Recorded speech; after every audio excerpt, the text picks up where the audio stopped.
কিনার অনুযায়ী এবং চেনের অনুযায়ী এটা আবার কমাই ফায়ার একটা যেখানে চলছে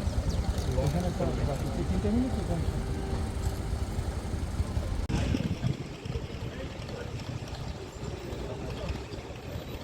কিন্তু স্যার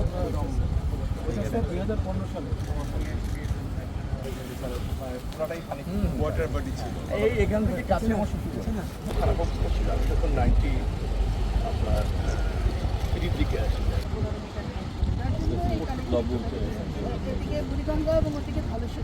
না আপনি যেটা বলেছেন সেটাও বুঝেছি তাও তো এত দরকার মধ্যে ইতিমধ্যেই 14.41 কিলোমিটারের মাটি অপসারণ কাজ যে অংশটুকু এটা ভায়াডাক্ট অ্যালাইনমেন্ট পুরো অংশের নীল রঙের অংশে প্রসারণের জন্য নির্ধারিত। আপনারা দেখতে পাচ্ছেন আপনাদের অনুরোধ করব আপনাদের প্রশ্ন উত্তর পর্ব করবার জন্য সময় দেবেন 5 সেকেন্ড পরে সুযোগ হবে আপনার ওখানে সাবগ্রেড সাববেস বেস এবং এখানে ক্যাম্বার থাকবে সুপার আর যে দৃষ্টিভঙ্গি যার যে ওই তিনি এখানে অল্টারনেটিভ রুটও আছে চলাচলের জন্য সংরক্ষণে ভায়াডাক্টের নিরাপত্তা এবং রাষ্ট্রীয় সম্পত্তি সুরক্ষায় মাটি কাটা না আমাকে যদি বলেন মাটি কাটা হয়েছে এই নিউজ সত্য কিন্তু মাটি যে প্রয়োজনে কাটা হয়েছে নিউজটা এভাবে হয়নি বলা হয়েছে যে মাটি এমন ভাবে কাটা হচ্ছে অপরিকল্পিত ভাবে স্বেচ্ছাচারী ভাবে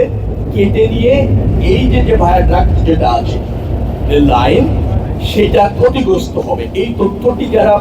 বলেছেন সেটা ভিত্তিহীন মাটি কাটা হয়েছে এবং মাটি কাটা হয়েছে প্রয়োজনেই মাটি কাটা হয়েছে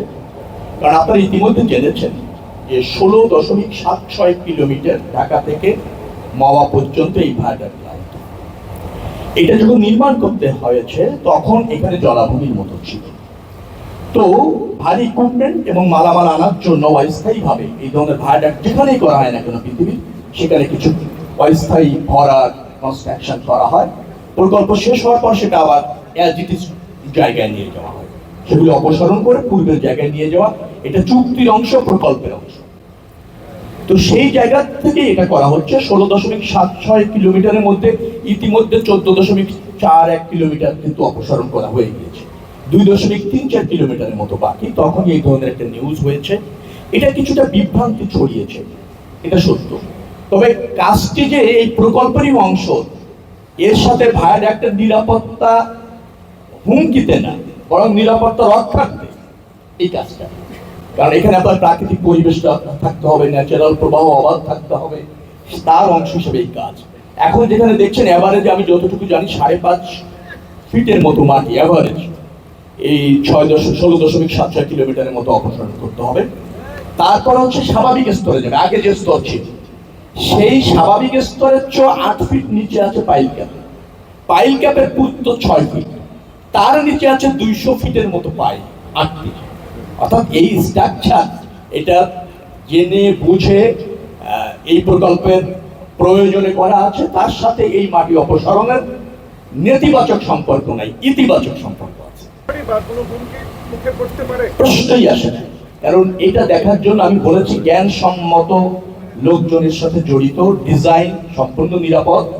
এবং যে কাজটা করা হচ্ছে তার ডিজাইনের অংশ আমি আরো মনে করছি এই ভায়াডাক্টের নিরাপত্তার জন্য এখানকার পরিবেশের জন্য স্বাভাবিক প্রবাহ জলরাশি